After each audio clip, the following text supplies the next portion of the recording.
Salut, j'espère que vous allez bien. De retour dans cette, je sais pas c'est laquelle. J'ai beaucoup de choses à dire.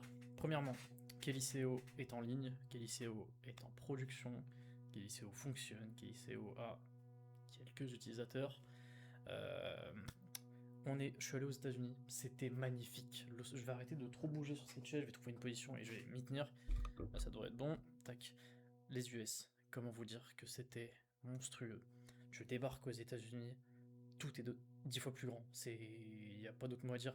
Et pour ceux qui ont joué à GTA par le passé quand ils étaient petits comme moi, qui étaient un addict de ce jeu-là, c'est magnifique. C'est la même chose.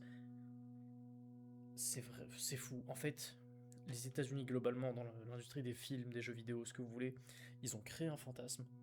Enfin, surtout dans GTA, ils ont créé un fantasme qui nous ont puis, ils nous ont donné l'opportunité de pouvoir réaliser ce fantasme. Et je suis allé pour 10 jours, j'ai pris une Mustang. D'ailleurs, sur cette chaîne, bah, il y aura un vlog, j'imagine. J'ai fait quelques stories, mais je me dis que bah, autant faire un vlog directement. C'était dingue.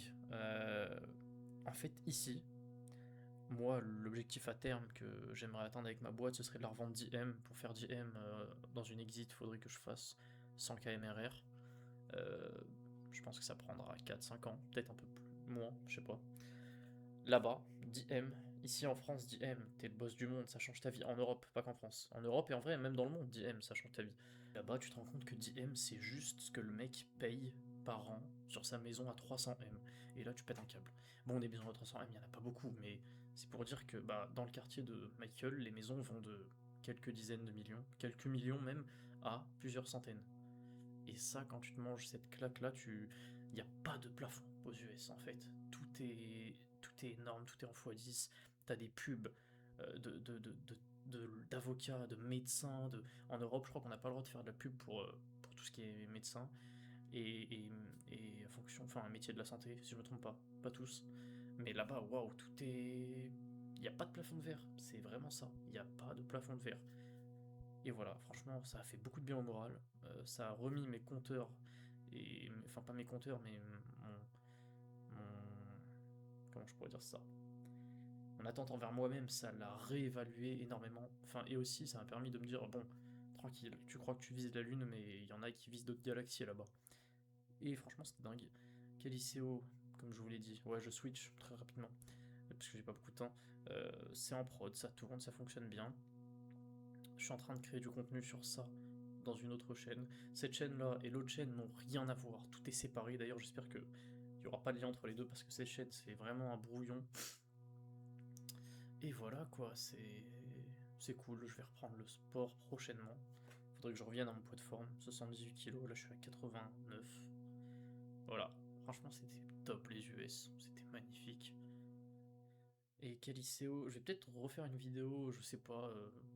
J'aimerais bien m'y tenir sur cette chaîne parce que je trouve ça cool de pouvoir faire des vidéos à côté sans qu'elles soient aussi bien travaillées que sur KCO et que ce soit un peu une sorte de brouillon de cette chaîne pour me permettre d'être plus à l'aise à la caméra mais aussi de partager les insides de manière totalement brute et décorrélée de toute envie de monétiser quoi que ce soit parce que vraiment bah regardez le truc quoi. D'ailleurs oui, c'est top, magnifique, dites-moi ce que vous en pensez. J'ai fait ça, j'ai essayé de bricoler un truc, bientôt il y aura d'autres trucs qui arriveront. Il y aura le logo de Caliceo ici, peut-être en LED ou je sais pas.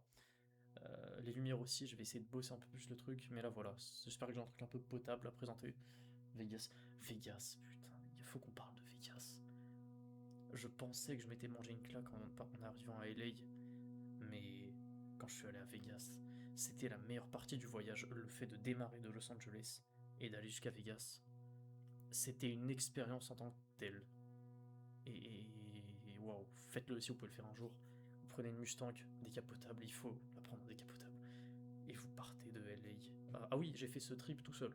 C'est ça, je pense, qui rend le truc encore 10 fois plus mémorable. Et vous partez de LA jusqu'à Las Vegas. C'est le mec qui se coupe dans ses phrases pour. Bref. Quoi d'autre encore sur ce voyage? Je sais pas. La bouffe, c'est dégueulasse. Enfin, il y a quelques fast-food qui sont très bons. Ils ont leurs fast-food là-bas qui sont très bons. Mais bah en fait, tu comprends pourquoi là-bas tout le monde va au fast-food. Parce que la bouffe en dehors de ça, c'est dégueulasse. Ici, tu vas au champ ou dans n'importe quel centre commercial, t'as des rayons de plats déjà préparés ou pas trop, que tu peux manger sans problème. Là-bas, tout est dégueulasse. Enfin, si tu manges pas dehors, enfin, là-bas, t'as l'impression que leur nourriture, enfin, ils sont pas habitués à cuisiner, quoi. Personne cuisine. Mais ouais, tout est plus gros. En termes de... Ouais, de toute façon, tout est plus grand. Enfin, je fais que de me répéter, mais bon. Les voitures, waouh. Là-bas, t'as l'impression que c'est une map de GTA Online. Quand tu passes de... Moi, j'étais à Inglewood. C'était proche de... j'ai pas la ville en tête, mais bref, j'étais vers Inglewood pour ceux qui connaissent. Et quand tu vas vers Santa Monica, le spot, tu vois, sur GTA, quand t'es vers Santa Monica et que tu montes un peu plus haut, euh, bah, il y a une petite route, même lorsqu'on faisait le casse de la flic à banque et qu'on montait, et même quand tu revenais du Mont Chiliad, t'enlevais le GPS. La fameuse thread sur TikTok, ouais, cut de GPS, I know where we are. Euh, Bah, cet endroit-là, j'ai roulé pendant 2 heures en montant vers le haut parce que je voulais une vue qu'il y avait sur Insta, mais en fait, cette vue-là, elle était de l'autre côté, elle était vers San Francisco, vers le bas, si je me trompe pas. Du coup, bah, je suis monté alors que c'était à l'autre bout de la map, mais c'était cool. Euh, et là-bas, bah, l'endroit un peu plus huppé de Los Angeles, vers Santa Monica, et enfin, là je parle, mais je sais pas si vous allez voir, il y a que des grosses voitures. C'est-à-dire que on m'a dit, enfin, imaginez une sorte de Cannes ou de Monaco plutôt. Bah c'est ça, mais peut-être en x10. Quoique Monaco, faut respecter, parce que... Non, je pense que Monaco c'est pire en termes de voiture et tout, mais là-bas t'as des GT3 RS, des SVJ, des Corvettes. J'ai vu une Corvette un jour, enfin ça m'a choqué. T'as tout, et t'as des Challengers, des vrais Mustangs, parce que moi j'avais la version de base EcoBoost 330 chevaux. Mais bref, bon, petite digression, Keliseo, ça avance petit à petit. Les articles SEO sont là, j'en ai 300. Les vidéos YouTube, j'en ai tourné 5, j'en ai tourné 9, j'en ai publié 4, et je suis en train de bosser sur la cinquième. Et voilà, je, je pense que je peux aller loin avec cette aventure avec KICO, et on va voir. Voilà, c'était tout pour moi. À plus.